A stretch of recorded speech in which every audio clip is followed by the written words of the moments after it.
Rien n'a changé par ici. Oui, c'est le même endroit. Ils m'ont dit qu'ils devaient être enterrés là-bas. J'entendais le bruit des pelles. Je me souviens, dans cette direction.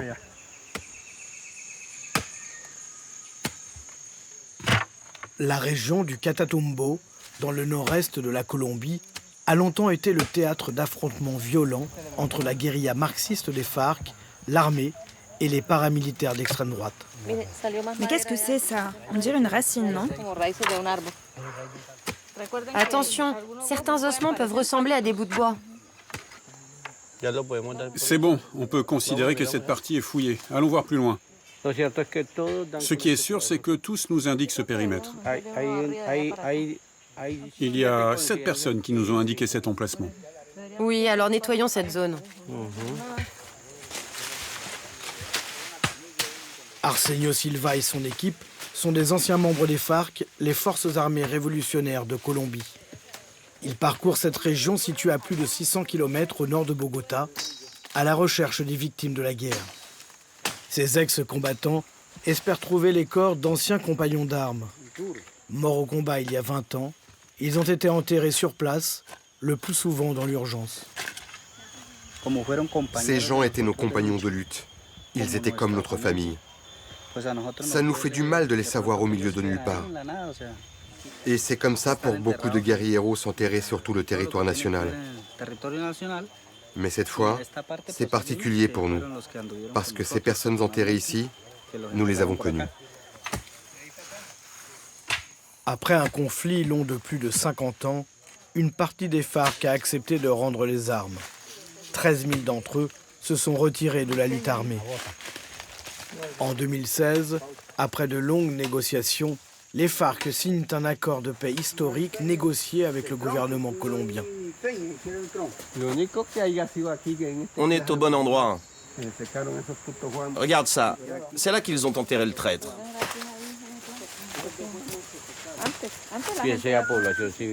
Qu'il s'agisse de victimes civiles, de paramilitaires, de soldats, de policiers ou de guerrilleros, toutes ces personnes disparues doivent être recherchées, retrouvées et remises à leurs proches. Cet accord ne peut pas fonctionner si les familles de victimes n'obtiennent pas réparation. Et je pense que l'une des réparations les plus importantes est de savoir ce qui est arrivé à un proche disparu. Quel a été son dernier moment? Quels ont été ses derniers mots? Qu'est-il arrivé à la personne que vous aimez?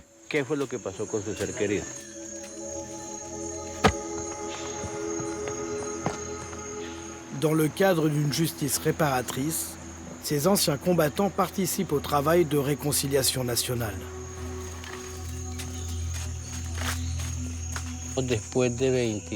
Nous avons complètement changé de vie. On mène des activités très différentes. Avant, on était engagé dans une lutte armée pour défendre le territoire et la population.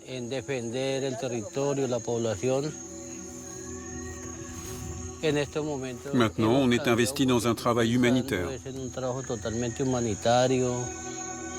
Le conflit a entraîné la mort de 450 000 personnes. Le pays compte 9 millions de victimes. Cette guerre intérieure est la plus longue et meurtrière du continent sud-américain. La société colombienne reste aujourd'hui profondément marquée et encore traumatisée. Je m'appelle Helmut Santiago Angulo Castanea. J'ai 52 ans et je suis le fils d'un couple de personnes âgées séquestrées, torturées et assassinées par les FARC. Je ne viens pas d'une famille riche, mais plutôt de la classe moyenne. Ma mère est une personne qui s'est dédiée à l'éducation de ses 5 enfants et mon père travaillait pour subvenir aux besoins de la famille. Heureusement, nous n'avons jamais manqué de rien. Pour se financer, les FARC ont pratiqué des enlèvements en échange de rançons.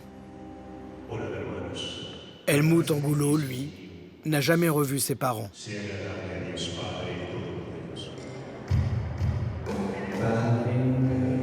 Depuis 20 ans, cet ingénieur en mécanique cherche le corps de son père.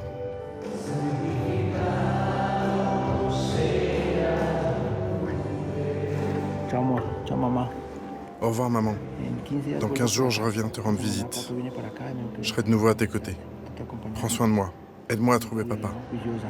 S'il te plaît, aide-moi avec papa.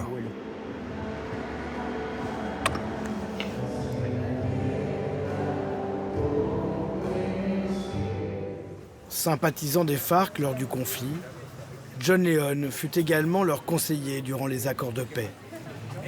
Aujourd'hui, il dirige une organisation de recherche des disparus et accompagne Helmut. Oui, c'est vrai que leurs attentes pour notre père sont très importantes. Mes frères me laissent faire et quoi qu'il arrive, ils me soutiennent dans ma démarche. Mais je sais aussi que tout le monde est épuisé, ça fait tellement longtemps que ça dure. Toute cette histoire les a vraiment marqués, mais il n'y a pas le choix. Mais bon, ma famille ne s'attend pas à ce qu'on baisse les bras et je pense qu'ils veulent continuer les recherches. Je viens tout juste de recevoir une nouvelle information. Ça fait un moment que nous parlons avec cet homme, mais qui, comme vous le savez, n'est pas très ouvert à la conversation.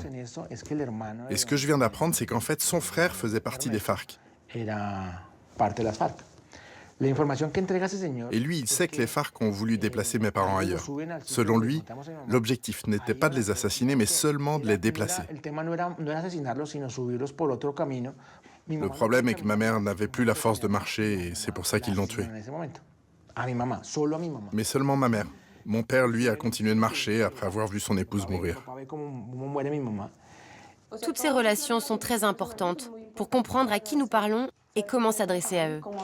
Helmut et John Leon sont accompagnés d'une anthropologue, d'une psychologue et d'un avocat. Nous devons nous organiser et prévenir l'unité de recherche que nous aimerions retourner sur place. Mais je voulais aussi vous proposer autre chose. C'est que nous cherchions du côté de l'autre frère. Pas à pas, il reconstitue les événements qui ont mené à l'assassinat de ses parents. Grâce à ce travail impliquant d'anciens FARC, Helmut a pu retrouver il y a 2 ans le corps de sa mère. Tout commence à partir des informations qu'Helmut m'apporte. Par exemple, ils ont le surnom des gens, le nom de certains lieux, les différents liens entre les familles. Et moi ensuite, je peux relayer ces informations vers les personnes qui étaient présentes à l'époque et qui connaissent parfaitement la zone. Parce que malheureusement, il y a des gens qui ne veulent pas parler avec Helmut pour différentes raisons qui leur appartiennent. Mais l'important, c'est que moi je récupère ces informations, que je les analyse pour prendre des décisions. En Colombie, la justice transitionnelle mise en place suite à l'accord de paix s'inspire en partie de l'exemple sud-africain. Les responsables de crimes de guerre ont un devoir de vérité et de réparation envers les victimes. L'un des piliers de cette justice, la juridiction spéciale pour la paix, a pour mission de juger les personnes impliquées dans le conflit armé. Jusqu'à présent, aucune peine n'a été prononcée. La Colombie a opté pour un modèle de justice restaurative et non pour un modèle punitif, ni pour un modèle carcéral ou un modèle de détention, mais bien pour un modèle de réhabilitation et de réparation. Nous avons choisi ce modèle parce que c'est un moyen différent de rechercher et d'accéder à la paix. En ce sens, ce modèle de justice restaurative place les victimes au centre, répare les dommages qui leur ont été causés et nous permet également de parvenir à une paix stable et durable. Si les responsables des crimes les plus graves assument leurs responsabilités et apportent une contribution complète et détaillée de la vérité, une vérité qui permet de clarifier les faits et de comprendre les schémas criminels, dans ce cas, ils peuvent bénéficier d'une sanction de restriction des droits pendant 5 à 8 ans, sans peine de prison. Pendant ces 5 à 8 ans, ceux considérés comme responsables doivent réaliser des travaux et des activités dans un but de réparation.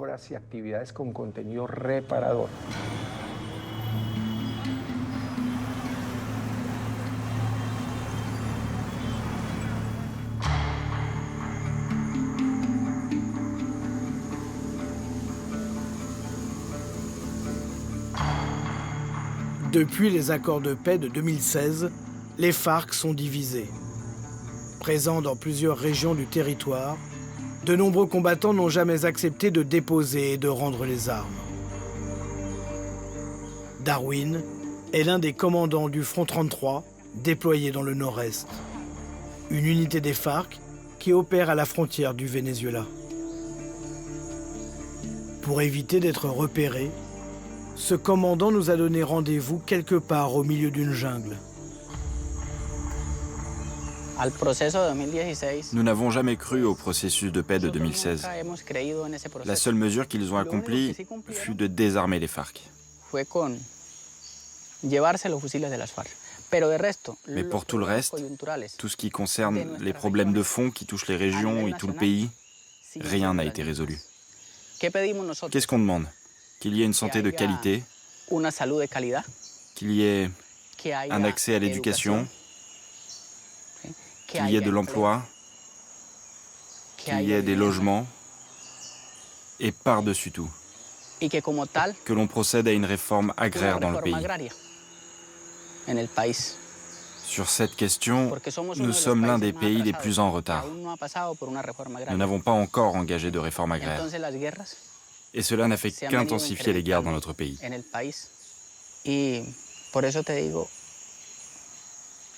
C'est pourquoi, je vous le dis, tant que les causes profondes à l'origine de ce conflit ne seront pas réglées, l'organisation continuera de grandir.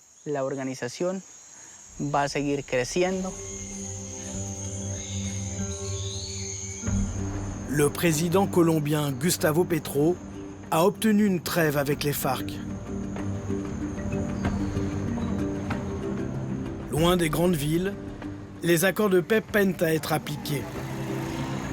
Le texte prévoyait d'éradiquer progressivement les plantations de coca.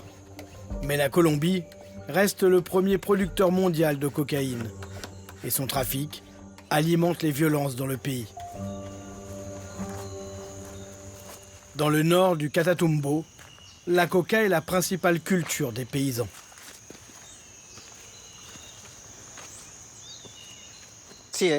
Ça, c'est mon champ.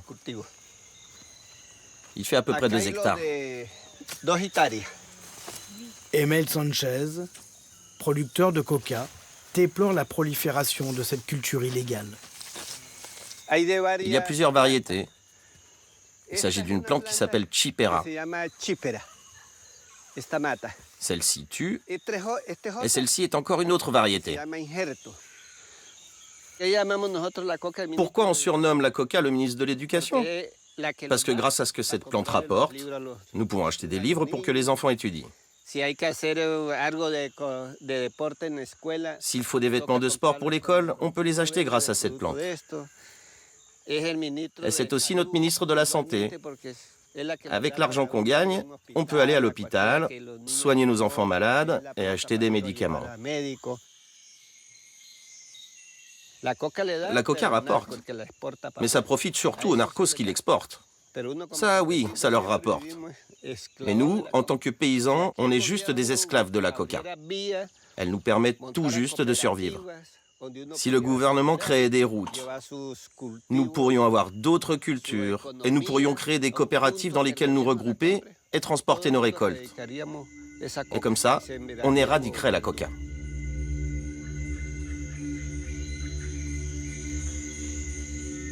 Dans ces zones rurales, délaissées par l'État, l'engagement d'un accès à l'éducation, à la santé, à l'emploi et même à l'eau potable n'a pas été respecté.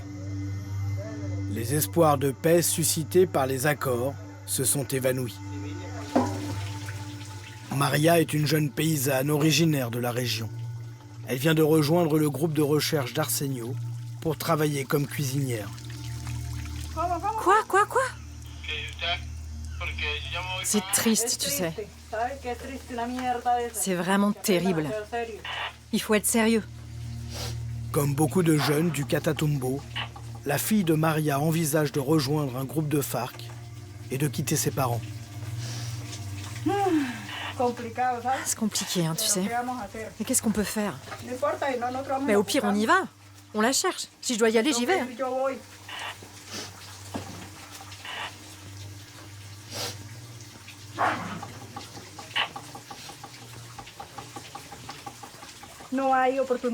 Ici, il n'y a aucune opportunité pour les jeunes.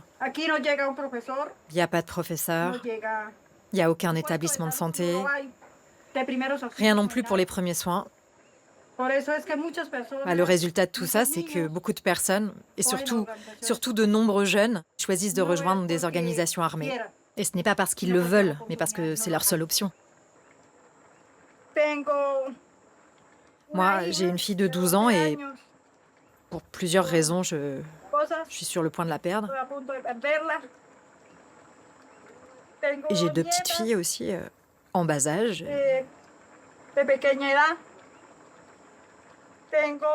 J'ai 2 garçons à la maison aussi. Il n'y a rien pour eux ici. Et malheureusement, oui. Oui, bien sûr, j'ai peur. Je ne veux pas que mes enfants aient la même vie que la nôtre. J'ai peur de les perdre.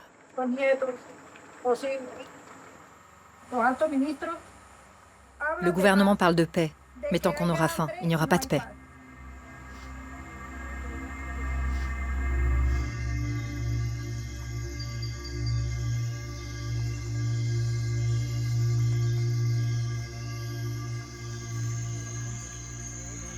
Depuis leur désarmement, et par peur de représailles, les anciens FARC vivent sous protection. Pour Arsenio et son groupe d'anciens combattants, le retour à la vie civile est souvent très compliqué.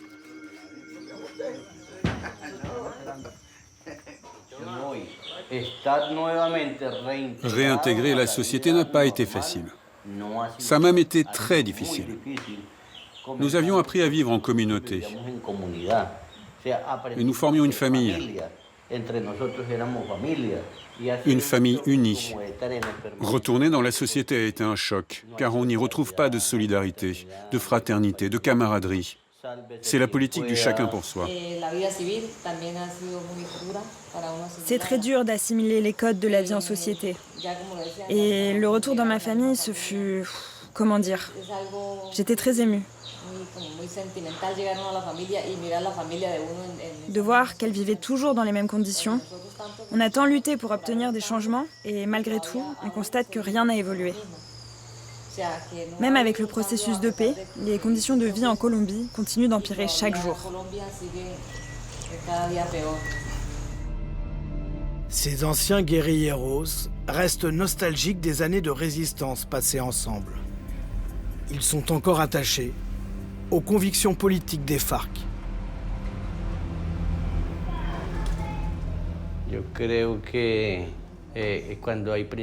Je pense que quand on croit en ses idéaux, quand on défend des principes, alors on se bat pleinement et avec détermination. On est prêt à donner sa vie pour ses convictions et pour l'amour de la nation.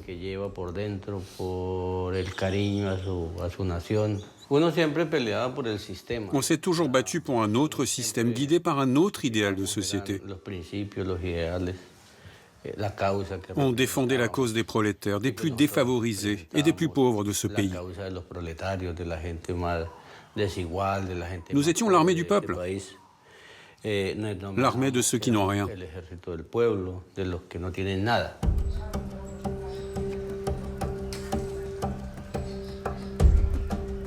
Pour Arsenio, comme pour les autres FARC qui ont rendu les armes, le plus dur reste à faire. Obtenir le pardon des victimes. Ce processus est lent.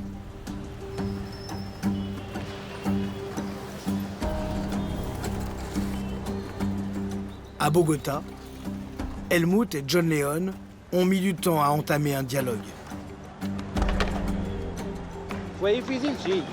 Entre nous, ce fut d'abord très difficile. Oui, c'est évident. La première fois que l'on s'est rencontré avec John et que l'on s'est assis l'un à côté de l'autre, on se regardait vraiment du coin de l'œil et on ne se parlait pas. Et puis au fur et à mesure, on a commencé à échanger un peu plus. Il m'a aussi expliqué les souffrances des FARC, leurs histoires plus personnelles. Et j'ai compris que souvent, ils n'avaient pas eu d'autre choix.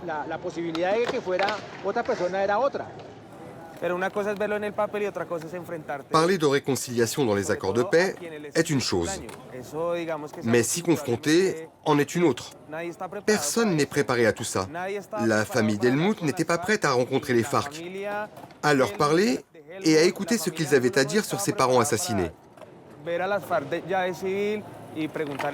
Et c'est aussi vrai pour les FARC.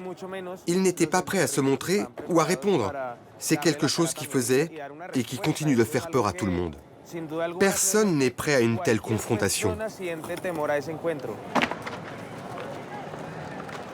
Pour avoir pris part aux accords de paix aux côtés des FARC, John León est menacé de mort par des groupes paramilitaires d'extrême droite. Il vit désormais sous protection.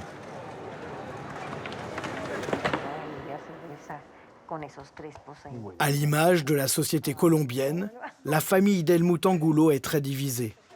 Sa sœur aînée et sa femme n'approuvent pas cette justice transitionnelle.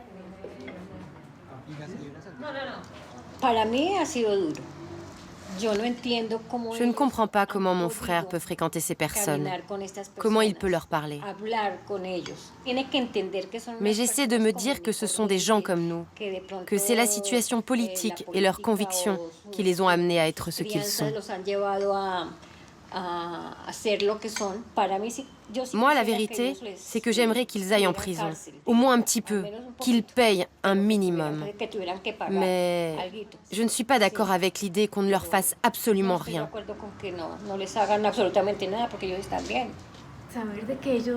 Savoir que les FARC parlent de pardon et que ça n'aille pas plus loin, ça me paraît un peu trop facile comme situation. Selon moi, on ne prend pas assez en compte la douleur que ressentent les familles.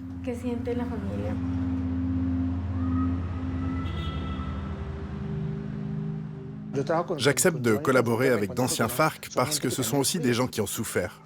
Disons que je travaille beaucoup avec eux aussi dans le but de pouvoir aider d'autres personnes, d'autres familles qui ont perdu des proches, qui ne savent pas où ils sont et qui les cherchent. C'est pour ça que le pardon est nécessaire. Il est nécessaire pour que je puisse avoir l'esprit tranquille, mais aussi pour que je puisse aider les autres.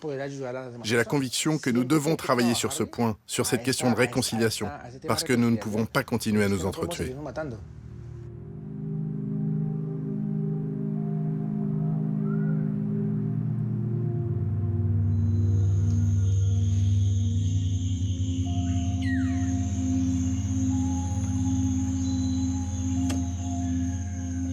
Arsenio et les anciens FARC de son groupe vont continuer leur travail de réconciliation nationale. En tant qu'ancien combattant des FARC, en tant qu'ancien chef dans cette région, et en tant que signataire des accords de paix, je ne suis pas satisfait car cette fois-ci, nous n'avons trouvé aucun corps. Merci à tous pour vos recherches. La prochaine fois, nous reviendrons avec des informations plus précises pour continuer.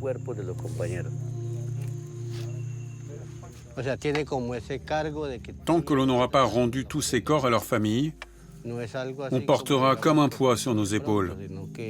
Ce n'est pas une mission que l'on peut décider d'abandonner. On doit la mener jusqu'au bout.